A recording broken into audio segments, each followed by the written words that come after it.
The day my son brought home that city girl was the day my heart first whispered that something wasn't right. My name is Abigail Thompson. For 40 years, I've tended to these same fields, raised my children under this country sky, and buried my beloved husband beneath the old oak tree where we first met. Our family farm has been my entire world. I never had much, but I had enough love, enough purpose, and the respect of my only son, Daniel. When Daniel called to tell me he had found the one in the city, my heart soared with hope. He said her name was Vanessa. A beautiful name for what I prayed would be a beautiful soul. When they drove up that dusty road to our farmhouse, I stood on the porch with freshly baked apple pie and open arms. Vanessa stepped out of the car in her designer clothes and perfect makeup. She smiled, but something about it didn't reach her eyes. Still, I embraced her like the daughter I never had. "Welcome to our home," I said, fighting back happy tears. "It's quaint," she replied, glancing around with what I now recognize was thinly veiled disgust. That evening, I served the family recipes I'd perfected over decades. Daniel beamed with nostalgia, but Vanessa barely touched her food. When I offered to teach her how to make my son's favorites, she looked at me with something close to pity. "I don't really cook," she said. "In the city, we have this thing called food delivery." I laughed it off, but the way Daniel quickly changed the subject told me everything. He was already choosing sides, and it wasn't with the woman who had given him life. "I'm sure Mom understands that things are different now," he said, patting my hand like I was some relic that needed reassurance. That night, as I washed dishes alone while they whispered and laughed on the porch, I felt the first crack in my heart, a small one but deep.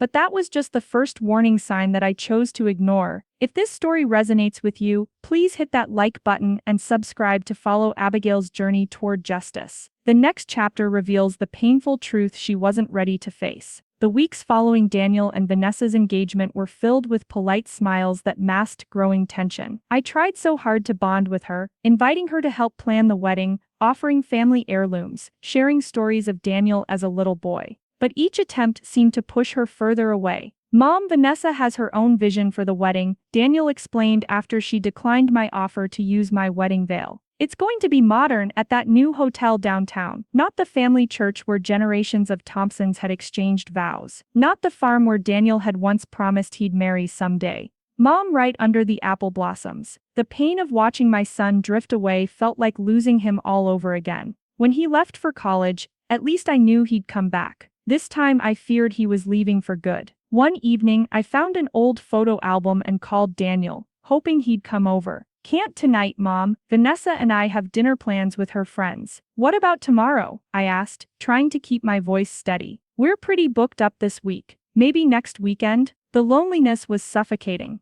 My big farmhouse, once filled with laughter and life, now echoed with silence. I'd sit on the porch swing where I used to rock Daniel to sleep, wondering if I'd done something wrong, if I wasn't good enough for this new chapter in his life. I began to notice how Vanessa would check her watch whenever we did spend time together, how she'd steer conversations away from family history, how she'd roll her eyes when she thought I wasn't looking. One Sunday, Daniel came alone to pick up some things from his old room. "Where's Vanessa?" I asked, hope rising that we might have a moment together. "She's busy with wedding stuff," he said vaguely. I summoned my courage. "Daniel, I feel like I'm losing you. Like I don't fit in your new life." He hugged me, but it felt obligatory. "Don't be dramatic, Mom. Things are just busy right now." As he drove away, the dust from the road settling on my tears, I whispered to myself, "This isn't how it was supposed to be." Little did I know that my heartache was only beginning. Is your heart breaking for Abigail? Subscribe and hit like to support her through this painful journey.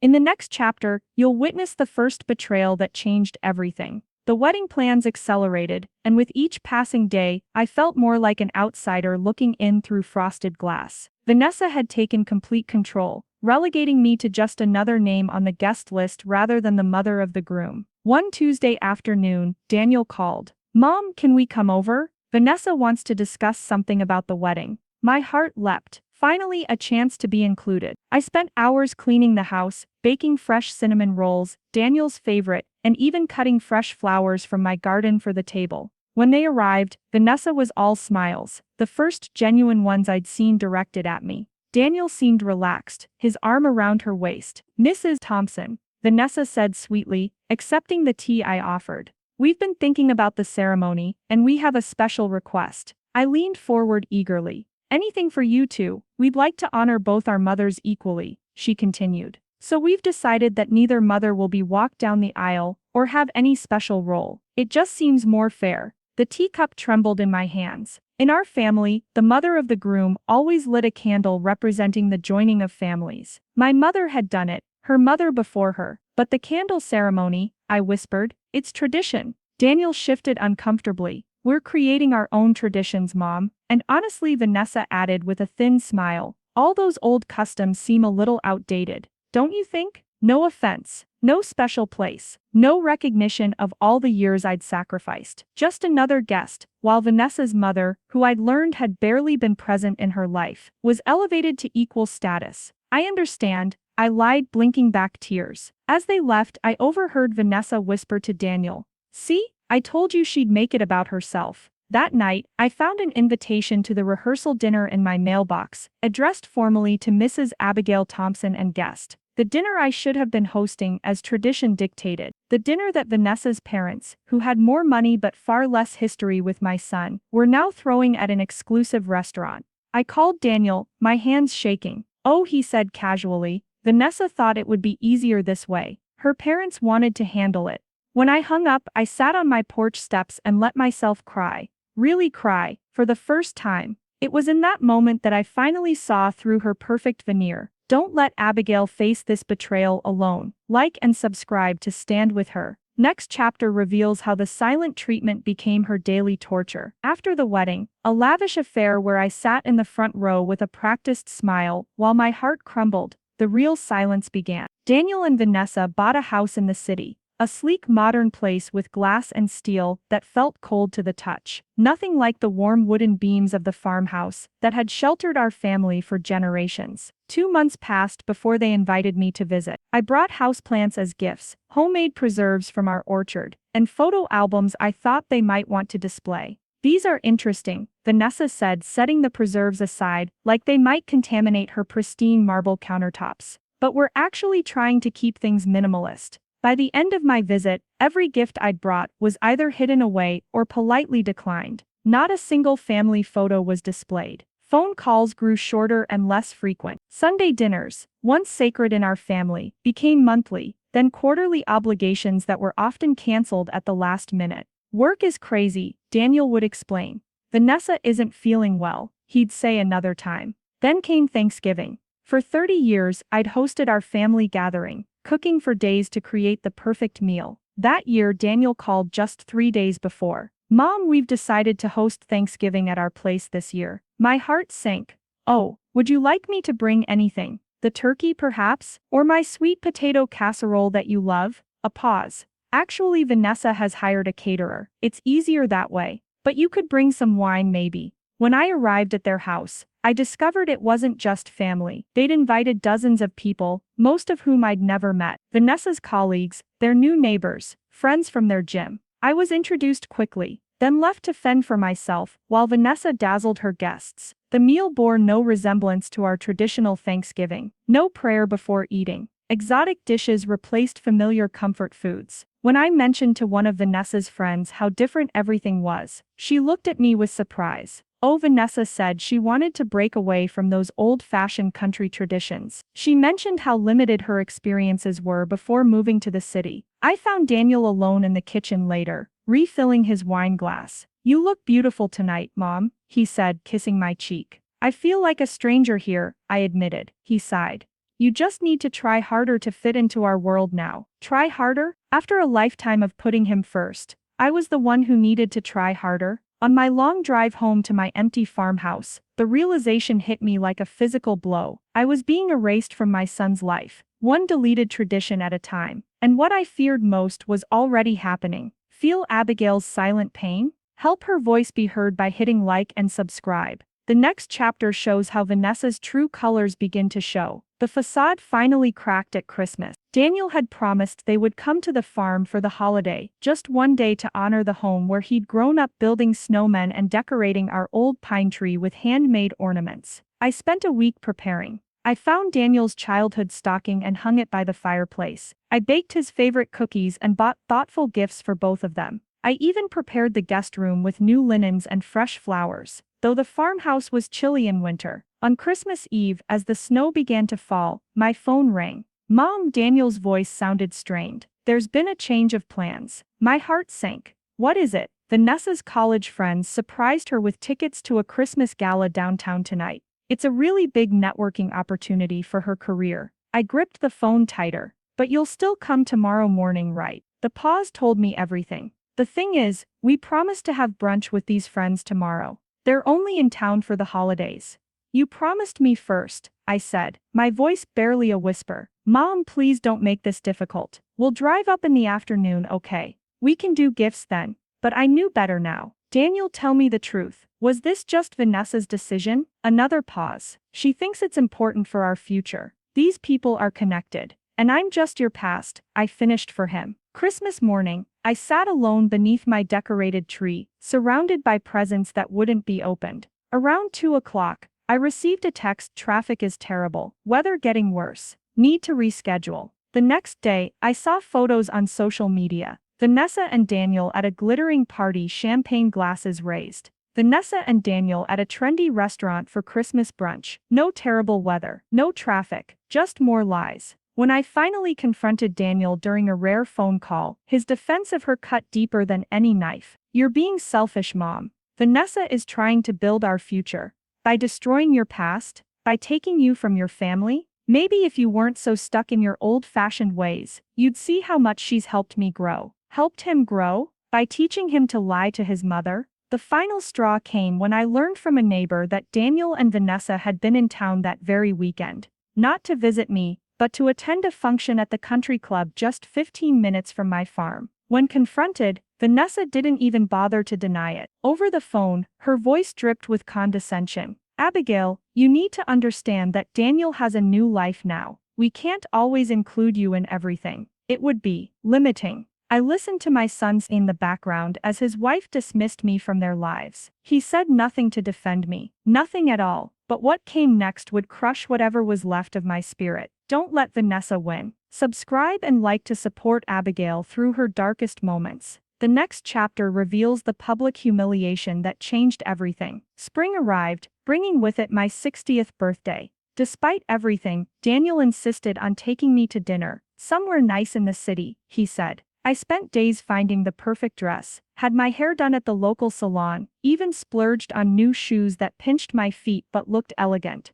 The restaurant was exactly the type of place that Vanessa would choose, all glass and modern art, with tiny portions arranged like sculptures on oversized plates. I felt out of place the moment I walked in, but the joy of spending an evening with my son overshadowed everything else. Vanessa arrived late, making a dramatic entrance in a designer dress that probably cost more than 3 months of my pension. She air-kissed my cheeks and presented me with a small gift bag. Happy birthday, Abigail, she said, using my first name as always, stripping me of my role as mother or mother-in-law. Inside was a gift certificate for a complete makeover at an exclusive salon. The card read, "Time for a new you. XOXO, Vanessa and Daniel." I swallowed my hurt. Thank you. That's very thoughtful. You could really use it, Vanessa said with a laugh, looking at my simple hairstyle. Daniel mentioned you haven't changed your look since, what, the 90s? My son chuckled uncomfortably but said nothing to defend me. The evening continued with Vanessa dominating every conversation, interrupting my stories, and constantly checking her phone.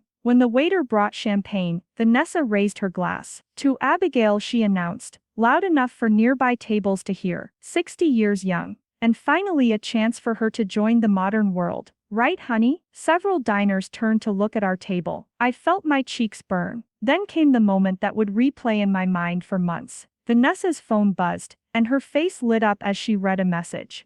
It's official, she squealed, grabbing Daniel's hand. We got the house. Daniel broke into a wide smile. That's amazing. I looked between them, confused. What house? Vanessa's smile turned smug. We've bought a vacation home. In Europe. Europe, I echoed, feeling dizzy. But that's so far away. That's rather the point, Vanessa said with a laugh. A place where we can truly get away. Get away from what remained unspoken. But her eyes fixed on mine, made the meaning clear. Get away from me. When were you going to tell me? I asked Daniel quietly. He shifted in his seat. We weren't sure it would work out. Didn't want to get into all the details until it was final. All the details, I repeated. Like the fact that you'll be even further away from home. Vanessa waved her hand dismissively. It's a global world now, Abigail. Home is such an outdated concept, isn't it? People like us can be anywhere. People like us, she had said. Not me. Never me. Besides, she continued, her voice carrying to nearby tables, Daniel needs to distance himself from certain provincial influences to really succeed in his career. The implication hung in the air like a slap.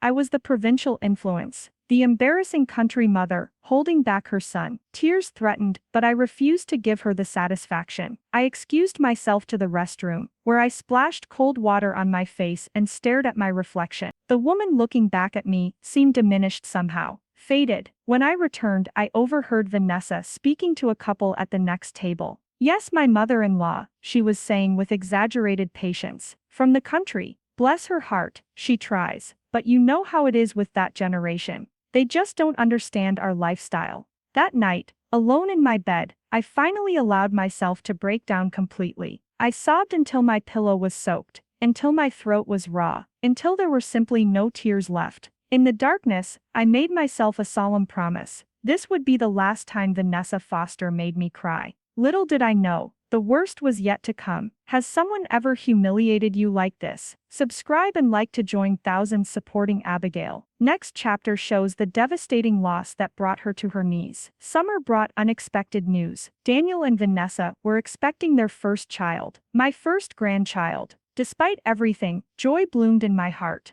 A baby. Perhaps this miracle would heal the growing rift in our family. I called immediately after receiving Daniel's text. I'm going to be a grandmother, I exclaimed, tears of happiness flowing freely. I'm so happy for you both.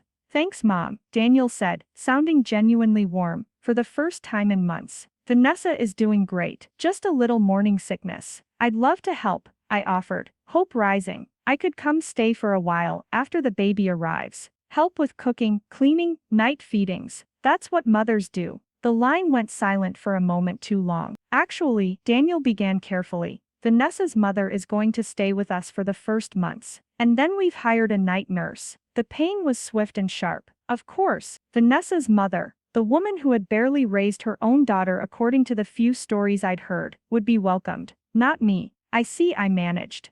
Well, I'm here if you need anything. But they didn't need me. Not for the gender reveal party I wasn't invited to. Not for the baby shower where my gift, a handmade quilt that took me 3 months to complete, was opened with a polite "how rustic" from Vanessa before being set aside. Then came the final blow. At 7 months pregnant, Vanessa organized a family dinner at their home. I arrived with homemade food and a small suitcase of baby clothes that had been Daniel's precious keepsakes I'd preserved for decades, dreaming of the day my son's children might wear them. Vanessa's parents were there, along with her siblings and their spouses. I was the only one from Daniel's side, a lone island in a sea of strangers who shared inside jokes and memories that excluded me. When I presented the baby clothes, carefully wrapped in tissue paper, Vanessa barely glanced at them. These are so old, she said, holding up a tiny blue romper with 2 fingers as if it might be contaminated. They were Daniel's, I explained, his coming home outfit from the hospital, and this was the blanket my mother knitted for him.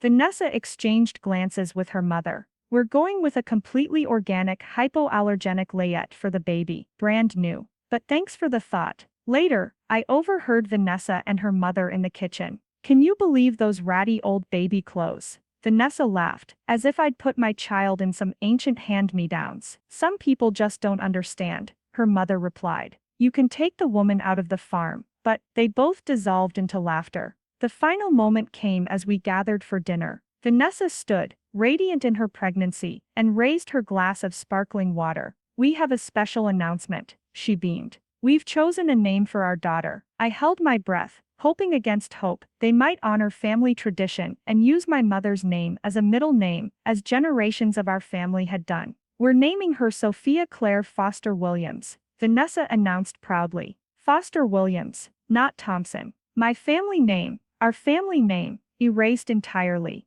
When I questioned it later, Daniel shrugged. It's more modern to hyphenate both family names, Mom. But there's no Thompson anywhere. I pointed out, trying to keep my voice steady. Vanessa felt it was too country-sounding, he admitted, not meeting my eyes. That night, driving home through tears, I nearly missed a curve in the road. As I corrected the car, a realization struck me with terrible clarity. I was being systematically removed from my son's life, piece by piece, memory by memory. Soon there would be nothing left of me in his world. My grandchild would grow up not knowing me, not understanding our family heritage, perhaps even being told that I was some backward, embarrassing relic, best forgotten. I pulled over, unable to drive through my grief. In the quiet darkness of my car, I whispered to myself, I have lost my only child. But even in my darkest moment, I had no idea that God was already setting the wheels of justice in motion. Can you feel Abigail's heartbreak? Subscribe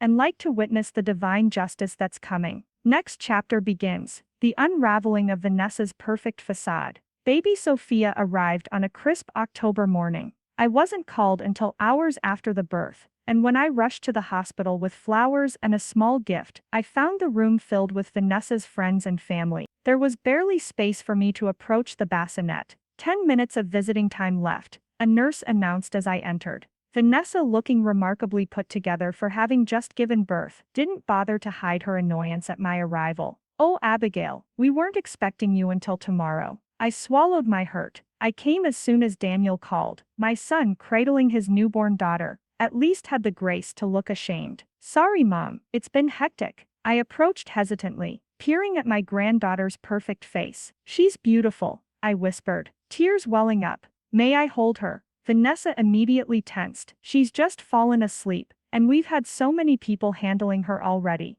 Maybe next time." Next time became a pattern. For 3 weeks, every attempt to visit was met with an excuse. Sophia was sleeping. Sophia had a doctor's appointment. Sophia was fussy and needed quiet. Then came Thanksgiving. Against all odds, Daniel convinced Vanessa to have dinner at the farm. "Mom's house is closer than having to drive all the way to your parents'," he reasoned. "It'll be easier with the baby." I spent days preparing. I cleaned every inch of the farmhouse, set up a nursery in Daniel's old room, cooked all his favorites. Finally, I would have time with my granddaughter. They arrived 3 hours late. Vanessa immediately complained about the house being too dusty for a newborn, despite my meticulous cleaning. She refused to let me hold Sophia until after I'd changed my clothes and washed my hands 3 times. When I finally cradled my granddaughter, the connection was instant and overwhelming. She had Daniel's eyes, my mother's nose. She was perfect. "She looks just like Daniel did," I murmured, rocking her gently. Vanessa snapped. "Everyone says she looks exactly like me as a baby." The dinner I'd spent days preparing was picked at and criticized. "Is this organic? This has too much sodium. We're avoiding dairy." After the meal, as I was washing dishes, I overheard Daniel and Vanessa arguing in the living room. "I can't believe you made me come to this farm for Thanksgiving," Vanessa hissed. "My allergies are going crazy, and who knows what Sophia is breathing in." "It's my mother's house, Vanessa, where I grew up. It's important to me. More important than your daughter's health, than your wife's comfort." I froze, dish towel in hand, straining to hear Daniel's response. "No, of course not," he sighed. "But Mom is trying so hard. Can't you see that?" "What I see," Vanessa said coldly, "is that you still haven't cut the apron strings." "It's pathetic, Daniel." We agreed to limit contact after that stunt she pulled at the hospital, showing up unannounced. My heart stopped. Unannounced. Daniel had called me himself. "I didn't tell her not to come," Daniel said weakly. "You were supposed to tell her we wanted a day alone, with just my family. We talked about this." I leaned against the counter, dizzy with revelation. My son had lied, not to Vanessa, but to me. He'd called me to the hospital, knowing it wasn't what his wife wanted, then failed to defend me when I arrived. The next morning, they left abruptly, claiming Sophia was running a temperature and needed her own pediatrician in the city. I stood on the porch, watching them drive away, a familiar ache in my chest. 2 days later, I saw photos on social media. Vanessa, Daniel, and Sophia at her parents' house, celebrating what she called our real Thanksgiving. Everyone smiling.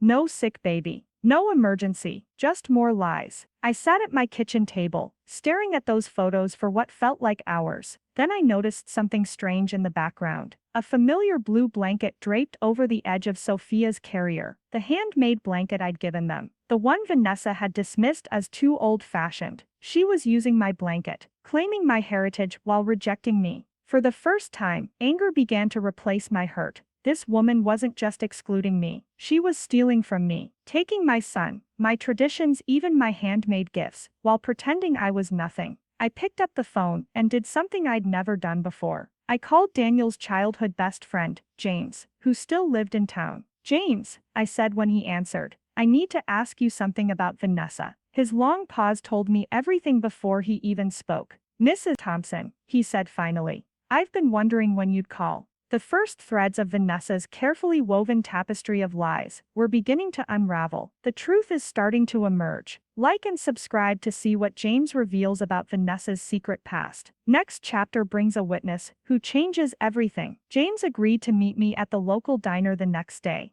I arrived early, nervously fidgeting with my coffee cup as I waited. James had been like a second son to me growing up, always at our house, always treated like family. But after Daniel moved to the city, our contact had dwindled to Christmas cards and occasional Facebook comments. He arrived looking much the same as always. Kind eyes, honest face, a bit more gray in his hair than I remembered. "Mrs. Thompson," he said, giving me a warm hug before sliding into the booth across from me. "It's been too long." "Thank you for coming, James. I wouldn't have called if it wasn't important." He nodded grimly. "I know, and honestly I should have reached out sooner." "About Vanessa," I prompted. James took a deep breath. "What has Daniel told you about how they met?" "At a charity fundraiser," I replied. "He said they were introduced by mutual friends." James shook his head slowly. "That's not exactly true. They met at a networking event, yes, but Vanessa specifically targeted Daniel." "Targeted? What do you mean?"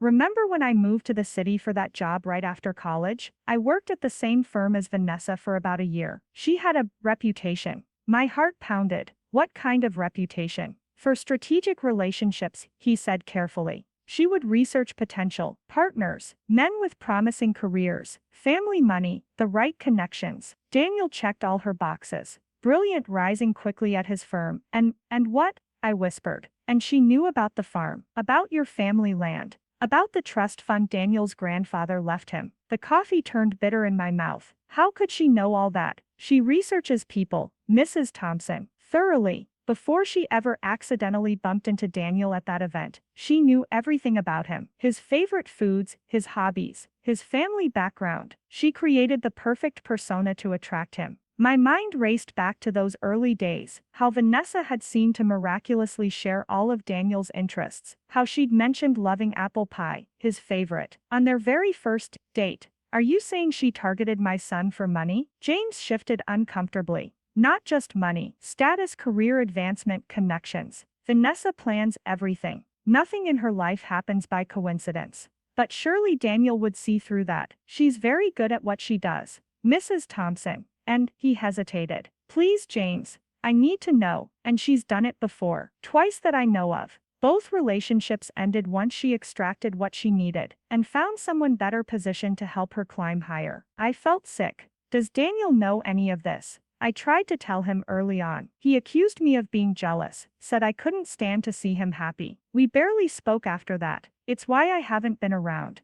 Tears filled my eyes. "I've lost him, haven't I?" James reached across the table and squeezed my hand. "Maybe not. There's something else you should know. Vanessa's perfect background story? It's mostly fabricated." "What do you mean?" "She tells everyone her parents are wealthy socialites who summer in the Hamptons. In reality, they're middle-class people from a small suburb who scraped together everything they had to help her project the right image. The designer clothes, the luxury apartment before she met Daniel, it was all for show, financed by credit cards and loans." My mind was spinning. "How do you know all this?" "Because I dated her roommate. The real Vanessa slips sometimes when she's stressed or angry. The accent changes, old patterns emerge. Her roommate heard her on the phone with her parents once, berating them for not sending enough money to maintain her investment in her future."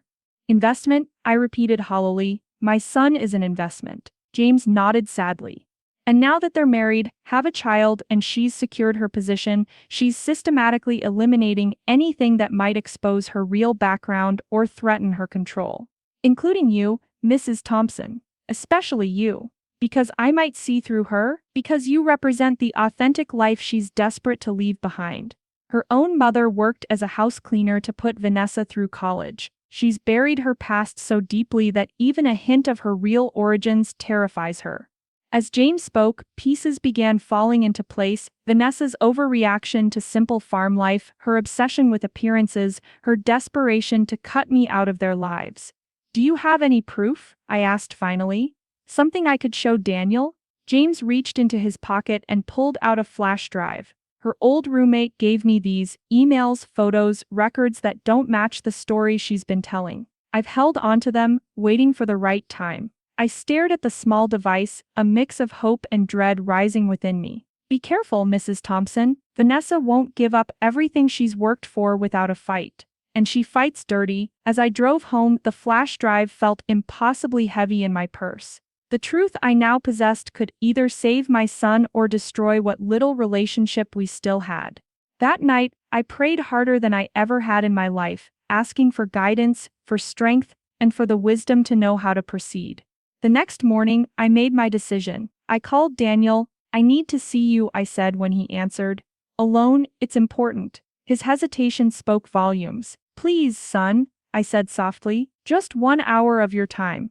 Okay, Mom, he finally agreed. I'll come by the farm tomorrow after work. As I hung up, I knew that everything would change after tomorrow. For better or worse, the truth was about to come to light. And the pieces were finally coming together. The truth is more shocking than anyone imagined. Subscribe and like to witness the dramatic confrontation that's coming. Next chapter brings the moment of justice we've all been waiting for. The day Daniel was supposed to visit, a fierce storm swept through our county. The rain pounded against the windows as I paced the farmhouse, rehearsing what I would say, how I would present the evidence without seeming vindictive. The power flickered once, twice, then went out completely. I lit candles and the old kerosene lamp, creating pools of warm light in the growing darkness. When headlights finally swept across the front window, my heart leapt into my throat. But instead of one car, two pulled into the driveway. Daniel hadn't come alone. Vanessa was with him. I opened the door to find them both on my porch, rain dripping from their expensive city coats.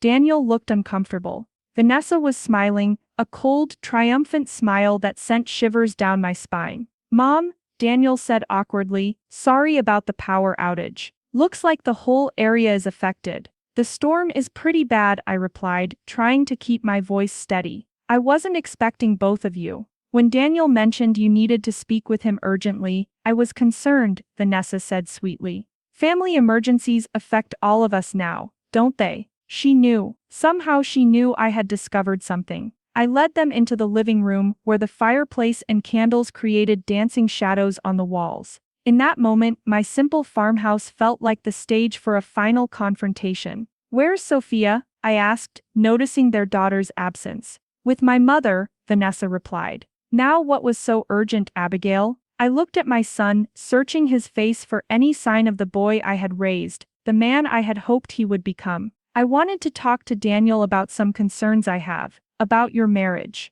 Vanessa's laugh was like ice breaking.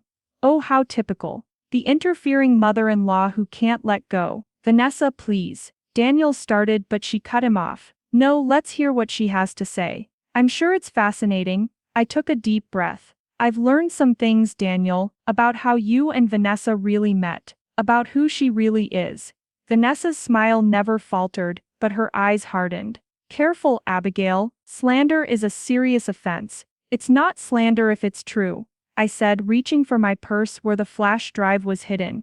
But before I could retrieve it, Vanessa leaned forward. Let me save us all some time. Daniel already knows everything you're about to say. I froze. What? She turned to my son. Tell her, darling. Tell her what you told me after James called you yesterday. Daniel couldn't meet my eyes. James reached out, Mom. Said you two had talked. Said he'd given you some information about Vanessa. My heart sank. James had tried to warn Daniel, giving Vanessa time to prepare. And I told him the truth.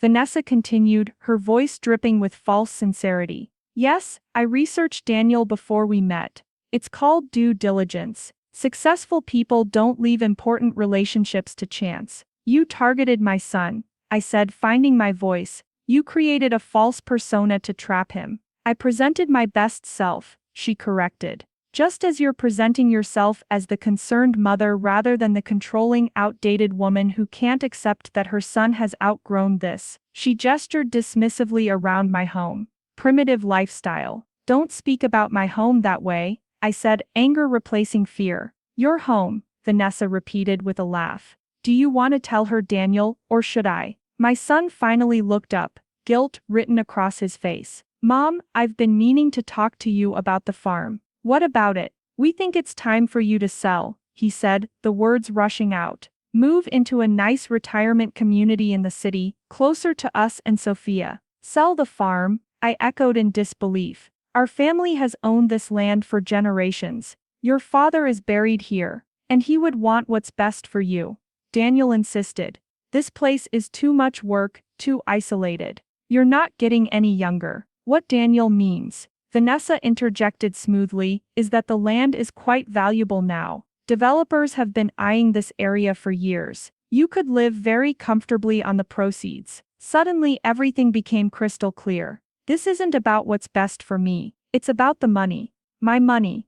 Our money, Vanessa corrected. As Daniel's wife and Sophia's mother, I have a responsibility to ensure our family's financial security. So that's why you've been pushing me away, I said, the pieces finally clicking into place. You don't want me in your lives. You want my property. Daniel at least had the decency to look ashamed. That's not true, Mom. We do want you in our lives. Just in a more appropriate way. An appropriate way, I repeated, meaning under your control. Stripped of my home, my identity, my connection to your father's memory. Don't be so dramatic, Vanessa sighed. It's just a house, just land. I stood up slowly, drawing strength from the ground beneath my feet.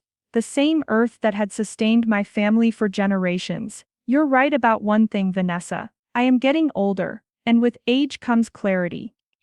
I turned to Daniel. I see now what's happening. I see who she really is, and more importantly, I see what you've become. Mom, no, let me finish. Your father and I raised you with values. Honesty, respect, loyalty. Somewhere along the way you've forgotten those values. But I haven't. I walked to the old secretary desk in the corner and removed a folder of documents I'd prepared that afternoon, after speaking with my lawyer. I've made some changes to my will and the ownership of the farm, I said calmly.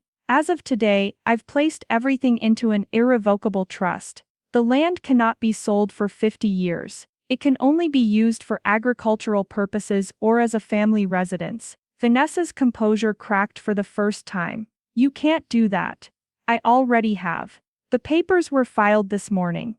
We'll contest it, she snapped. Mask fully slipping now. You're clearly not of sound mind. I smiled, feeling stronger with each passing moment. My lawyer anticipated that. That's why I underwent a complete psychiatric evaluation yesterday. The results are included in the filing. I'm perfectly sound of mind. Daniel looked stunned. Mom, why would you do this? To protect what matters, I said simply. Not just the land, but our legacy. The values your father and I tried to instill in you. This is ridiculous, Vanessa hissed, standing up. Daniel, we're leaving. But my son didn't move. For the first time he seemed to be really seeing his wife. The cold calculation in her eyes, the fury at being thwarted. What James told my mother, he said slowly. About how we met. About you researching me before we ever accidentally bumped into each other. Was that true? Vanessa's laugh was brittle. Of course not. Your mother has poisoned James against me, just as she's tried to poison everyone. I reached again for my purse, and this time successfully retrieved the flash drive. The evidence is all here, Daniel. Emails, records. Your wife's real history. Not the fabricated version she's been selling. Don't you dare, Vanessa warned. What's on it? Daniel asked, his voice barely audible over the storm outside. The truth, I said simply. About the woman you married. About her past. About her plans for your future and for mine. The silence that followed was broken only by the crackling of the fire and the rain lashing against the windows. Daniel looked from the flash drive to his wife's face, now tight with anger. Is it true? He asked her. Did you target me because of my family's money? Because of Mom's farm? Don't be absurd, Vanessa said, but her voice had lost its confident edge. Tell him about your parents, I suggested quietly. About how they really live. About the life you're so desperate to escape that you'd destroy our family to do it. Something in Daniel's expression must have alarmed her, because Vanessa suddenly changed tactics. She moved to his side, placing a hand on his arm. Daniel, honey, can't you see what she's doing? She's a lonely old woman who can't stand to see you happy with someone else. She's trying to come between us, just like she always has. He didn't pull away, but he didn't embrace her either. That doesn't answer my question. This is insane, Vanessa declared. I'm not going to stand here and defend myself against these ridiculous accusations. Then perhaps you should sit down, came a new voice from the doorway. We all turned to see James standing there, rain dripping from his coat. Behind him was a woman I didn't recognize. Sorry to interrupt, James said. Door was unlocked. Mrs. Thompson, this is Lisa Chen. She was Vanessa's roommate in college. Vanessa went pale. What is she doing here? Lisa stepped forward, removing her wet hood. Hello, Vanessa, or should I call you by your real name? Margaret. The look on Daniel's face told me everything I needed to know. Vanessa, or Margaret, had never shared her real name with my son. Margaret, he echoed. Your name is Margaret. That was my childhood name, she said quickly. I legally changed it after college. Lots of people do that. Tell him why you changed it, Lisa pressed. Tell him about the credit card fraud charges you were running from. About the 3 other men you targeted before him. About how you bragged that you'd found the perfect mark. A country boy with a trust fund and land-rich family. Daniel turned to face his wife fully now. Is that what I am to you? A mark? Of course not, Vanessa said desperately. These people are lying. They're jealous of what we have. What do we have exactly? Daniel asked quietly. Because I'm starting to wonder if any of it was real. In that moment, watching my son finally see clearly, I felt no triumph, only sadness for what he must be feeling. Daniel, I said gently, I didn't do this to hurt you. I did it because I love you. Because the truth, however painful, is better than living a lie. He nodded slowly, then turned back to Vanessa. I want to see what's on that drive. If you do this, she warned. If you choose your mother over me, we're finished. That's the first honest thing you've said all night, he replied. The storm outside seemed to pause for a moment, as if nature itself was holding its breath. Then Vanessa grabbed her purse and coat. You'll regret this, she said, glaring at me with pure hatred.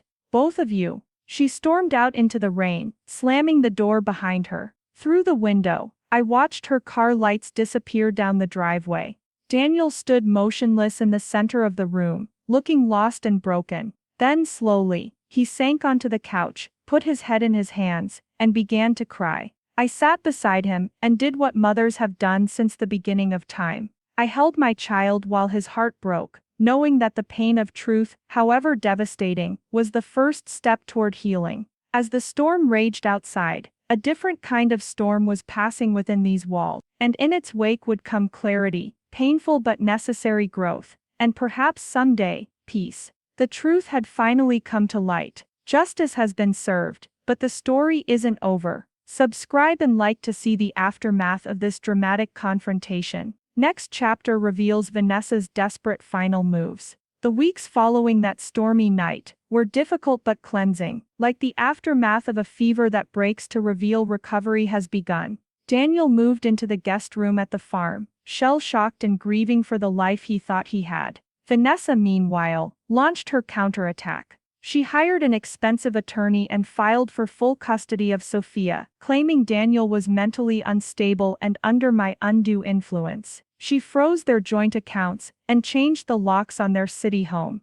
But her carefully constructed facade continued to crumble. Daniel, with James's help, found evidence of financial improprieties, credit cards opened in his name, without his knowledge, transfers from his personal accounts to hers, even inquiries about taking loans against the farm once it was in their possession. The most devastating blow came when Lisa provided emails proving Vanessa had been planning to leave Daniel once the farm was sold, taking Sophia and half his assets with her. She'd already been in contact with another prospect, a widowed tech executive with significantly more wealth. 3 weeks after leaving the farm, Vanessa arrived unannounced, her usual polished appearance showing signs of strain. She demanded to speak with Daniel alone, but he refused. "Anything you have to say, you can say in front of my mother," he told her, standing tall in the kitchen, where he'd helped me bake pies as a child. "This is ridiculous," Vanessa snapped. "You're throwing away our family over some ancient farmland and your mother's paranoid delusions."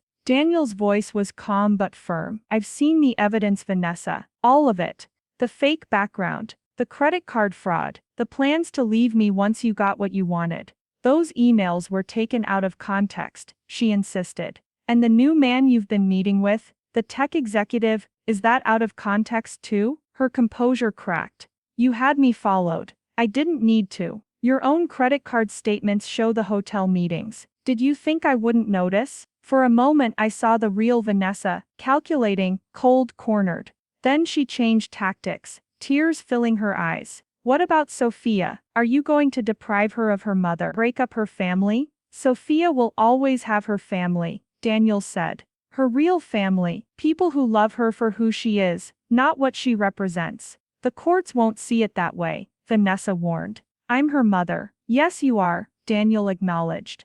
"And despite everything, I want her to have a relationship with you. But it will be on terms that protect her, and me, from further manipulation." Vanessa's tears dried instantly. "I'll destroy you in court. I'll take everything." "You can try," Daniel said. "But without access to my accounts, how will you pay your attorney? Your credit cards are maxed out. Your secret account has been frozen pending fraud investigation. Even your parents have stopped sending money after learning how you've been using them." For the first time, I saw fear in Vanessa's eyes. Her house of cards was collapsing, and she had nowhere to turn. "What do you want?" she asked finally. "A fair divorce. Joint custody, with Sophia's primary residence being with me. Full financial disclosure and return of all assets you've diverted. And if I refuse," Daniel slid a folder across the table. "Then we proceed with criminal charges. Fraud, identity theft, financial exploitation of an elder." That would be the attempts to pressure Mom into selling the farm. Vanessa paled as she scanned the documents.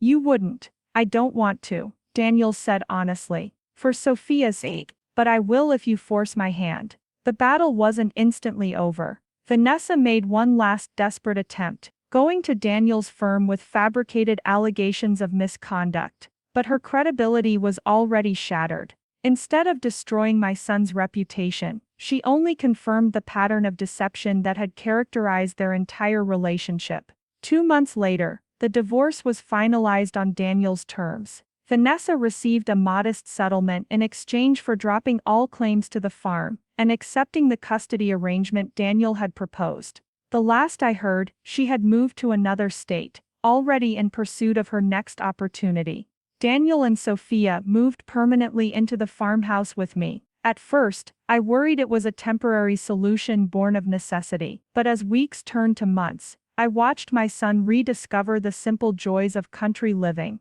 He worked remotely most days, but also began helping with the farm, reconnecting with the land his father had loved. And Sophia, my beautiful granddaughter, thrived in the fresh air and open spaces. I taught her to collect eggs from the chickens, to recognize different bird calls, to feel the satisfaction of growing things with her own small hands. One evening, as we sat on the porch swing watching the sunset, Daniel turned to me. "I owe you an apology, Mom," he said, "for all the pain I caused you, for not seeing what was happening." I squeezed his hand. "Love makes us blind sometimes. It's not your fault, but I should have trusted you, should have seen how she was isolating me, changing me. What matters is that you found your way back," I told him.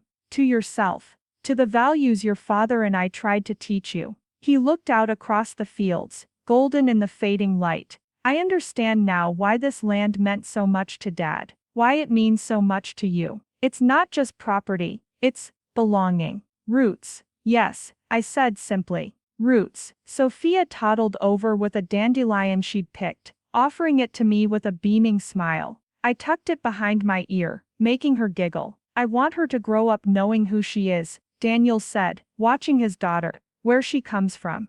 The strength of family, real family. She will, I assured him, we'll make sure of that. As darkness fell gently over the farm that had sustained generations of our family, I felt a peace I hadn't known in years. The path had been painful, but truth had prevailed. Love, authentic, unconditional love, had endured. And in that moment, watching my son and granddaughter bathed in the last light of day, I silently thanked God for the wisdom to stand firm, when it would have been easier to give in, for the courage to fight for what mattered most. Some would call it justice. I simply called it grace. But the story of our healing was just beginning. The truth always finds a way. Subscribe and like to see how this family finds healing and peace in the final chapter. The conclusion will warm your heart. 5 years have passed since that stormy night, when truth finally broke through the darkness. Our farm, once nearly lost to greed and deception, has flourished in ways I never imagined possible. Daniel, my beautiful son who found his way back home, eventually started a consulting business that allows him to work from the farm while helping small rural businesses adapt to the modern economy.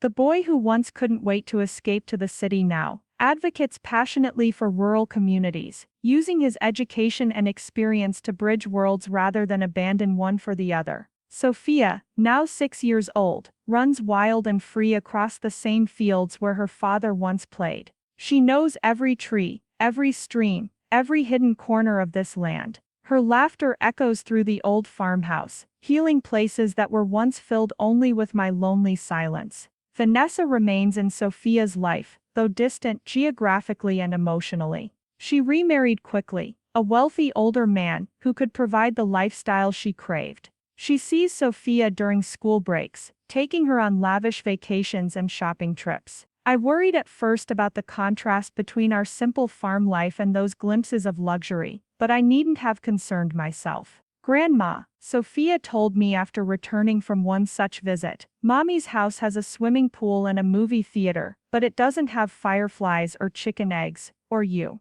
Children see truth with a clarity that sometimes eludes adults. 2 years ago, Daniel met Catherine, a veterinarian who came to treat one of our horses. Unlike Vanessa, Catherine's warmth is genuine, her laughter real, her kindness extending to everyone, including me. They were married last spring, a simple ceremony under the apple blossoms where Daniel had once promised he would someday wed. I stood beside them as they exchanged vows, holding Sophia's hand, feeling my late husband's presence in the gentle breeze that rustled through the trees. Catherine is expecting their first child, a boy they plan to name after Daniel's father. New life, new beginnings, but rooted in the rich soil of family history and true values. As I sit here on my porch swing, watching the sunset paint the fields gold just as it has for generations, I reflect on the lessons of our journey. Truth may be painful, but living a lie is far more devastating. Authenticity, in relationships, in how we present ourselves to the world, is not an outdated value, but the bedrock of genuine connection. The dazzling facade Vanessa constructed could not sustain real love, could not weather life's inevitable storms. Material wealth, status, the trappings of success as the world defines it, these are poor substitutes for the richness of belonging, of knowing and being known, of a legacy built on love rather than acquisition. Most importantly, I've learned that a mother's love isn't about possession or control. It's about wisdom to see danger when it threatens your child, courage to stand firm when easier paths beckon, and strength to fight for what truly matters, even when that fight might temporarily cost you the very relationship you're trying to save. Sometimes love means letting go. Sometimes it means holding on when the world tells you to give up. Knowing the difference is perhaps life's greatest wisdom. To those of you who have followed my story, who have perhaps seen echoes of your own struggles in mine, I offer this truth: what is built on deception cannot stand. What is rooted in love and authenticity will weather any storm. If you're in a dark place now, isolated from family, manipulated by someone who should cherish you, questioning your own worth or wisdom, know that dawn always follows the darkest night. Truth has a power all its own. It waits patient and persistent for its moment to shine. And when it does, healing begins, not instantly, not without scars, but genuinely and completely. Today, as I watch my son teaching my granddaughter how to ride her bicycle across the same yard where he once took his first steps, I am filled with gratitude for second chances, for restored relationships, for the triumph of substance over appearance. The legacy I will leave isn't just this land, though it will remain in our family for generations to come. The true inheritance is the lesson hard won through tears and perseverance. Love that demands you diminish yourself isn't love at all. Truth matters. Roots matter. Authenticity matters. And a mother's heart knows, even when her mind doubts, even when the world scoffs, what is right and true and worth fighting for. Have you experienced betrayal by someone who presented a false face to the world? Have you stood alone for truth when everyone else was fooled by appearances? Share your story in the comments below. Your experience might be the light someone else needs to find their way through darkness. Like and subscribe to hear more stories of triumph over deception, of authentic living in a world obsessed with appearances, of the quiet wisdom that often comes from those the world too quickly dismisses as outdated or irrelevant. Remember, your truth matters, your story matters, and sometimes the most powerful thing you can do is simply stand firm in who you really are.